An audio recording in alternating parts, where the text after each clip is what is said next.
Alright, we have the piecewise function f of x. It has three pieces. The first one is x squared minus 3, and that's if x is less than or equal to 1. The second piece is just 4 if x is between 1 and 2. And the third piece is 1/2 x plus 2 if x is greater than or equal to 2. Now we're going to graph this thing, but we also want to find f of 2. So in finding f of 2, we need to come up and determine which one of the three pieces 2 fits in. Is 2 less than or equal to 1? The answer is no. Is 2 greater than 1 but less than 2? Well, close, but 2 is not less than 2. They're equal. So it fits in the third piece here, where x is greater than or equal to 2.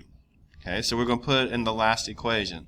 So that will be 1/2 x, so 1/2 times 2 plus 2. So I believe that will be 3 as far as the function value when x is 2. Okay, but now let's graph. So we got three pieces, so let's break it up into three parts. Okay, the first part will be x cubed minus 3, and that only happens when x is less than or equal to 1. So we're going to come over here to 1, and I just kind of highlight along the x-axis where I'm working.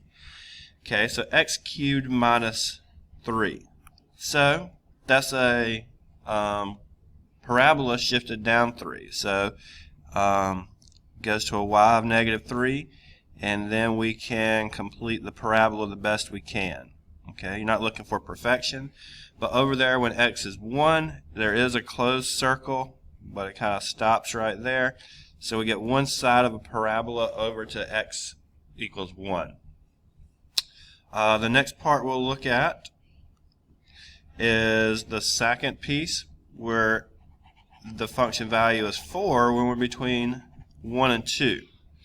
Okay, so let me come back and write this here. So over here we're at y equals x squared minus 3. Then in the middle we're going to be at y equals 4. So let's plot that in here. So that's only from 1 to 2, so not a very big region. And there's no equals on either side of that, so it'll be open circle at 1, open circle at 2, and just fill in the little space in between. Then the last piece is when x is greater than or equal to 2, and that's going to be 1/2 x plus 2, so we'll shade this space over here to let us know what we're working with.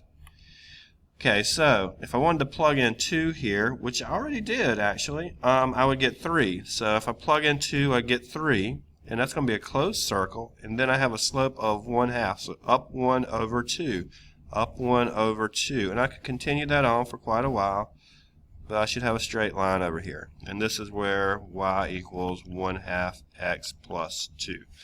So I have three pieces, so I have three parts of the graph, but they do not overlap. Thank you.